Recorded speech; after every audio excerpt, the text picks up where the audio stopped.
হামজা চৌধুরীর পর লাল সবুজ জার্সি গায়ে জড়ানোর স্বপ্ন দেখছেন বাংলাদেশি বংশোদ্ভূত যুক্তরাষ্ট্রের ফুটবলার জায়ান আহমেদ। বৃহস্পতিবার বাবার সঙ্গে ফুটবল ফেডারেশন ভবনে আসেন এই ফুটবলার। কথা বলেন বাফুফের টেকনিক্যাল ডিরেক্টর সাইফুল বারী টিটুর সঙ্গে। যুক্তরাষ্ট্রে জন্ম নেওয়া জায়ান বেড়ে ওঠেন ভার্জিনিয়া অঙ্গরাজ্যে। ভিন দেশে বড় হলেও শেকড়ের টান ভুলেননি তিনি। সেই টানেই লাল সবুজের দেশে ছুটে এসে খেলার কথা জানালেন এই ফুটবলার। আমার বাবা মা তো দুজন বাংলাদেশ থেকে, so I just want to represent my country. আমি বাংলাদেশের জন্য খেলতে চাই because I believe I can help Bangladesh win and just become a better team. ভার্জিনিয়ার জর্জ ম্যাশন বিশ্ববিদ্যালয় দলের সদস্য জায়ান। সেই দলের হয়ে খেলেছেন ইউরোপের একাধিক দেশের টুর্নামেন্ট। নিজেকে প্রমাণ করেই গায়ে তুলতে চান লাল সবুজের জার্সি।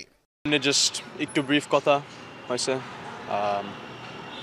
বেশি ডিটেল বলতে চাই না, বাট এমনি some news coming in the future. Bangladesh Premier League is the correct move, তাহলে এসে পড়বো, but main যে আমি ন্যাশনাল টিমের জন্য খেলতে চাই।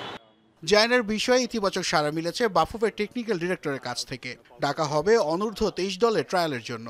এর আগে তার বাংলাদেশি পাসপোর্ট তৈরির কার্যক্রম শুরু করতে চায় জায়ানের পরিবার। Current, the paperwork, the passports and all of those things. So আমাদেরকে গাইড করলো কিভাবে কি করতে হবে, আর সো আমাদের কনভারসেশনটা ক্যারি অন হবে। আরও কিছু ঝামেলা আছে এর ভিতরে, but they are very very energized and very encouraged ওর ভিডিও এবং প্রোফাইলটা দেখে। 90 দশকে বাংলাদেশের ঘরোয়া লিগে খেলেছেন জায়ানের বাবা। একটা সময় জাতীয় দলে জার্সি গায়ে চাপানোর স্বপ্ন সন্তানকে দিয়ে দেখছেন তিনি। নাসিফ শুভ, যমুনা স্পোর্টস, ঢাকা।